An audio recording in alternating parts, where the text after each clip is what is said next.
I hit this issue today, and here is the quick fix that solved it.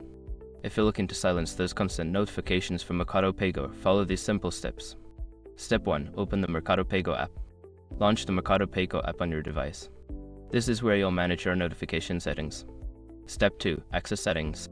Once you're in the app, look for the profile icon of the settings gear, usually located in the top right corner. Tap on it to enter the settings menu. Step 3. Navigate to notifications. In the settings menu, find the notifications option. This section allows you to customize what alerts you receive. Step 4. Toggle off notifications. You'll see various notification categories. Toggle off the ones you wish to silence.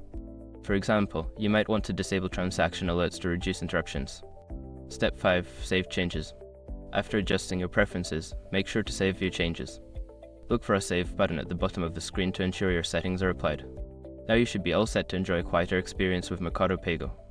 If you have any other questions, feel free to ask.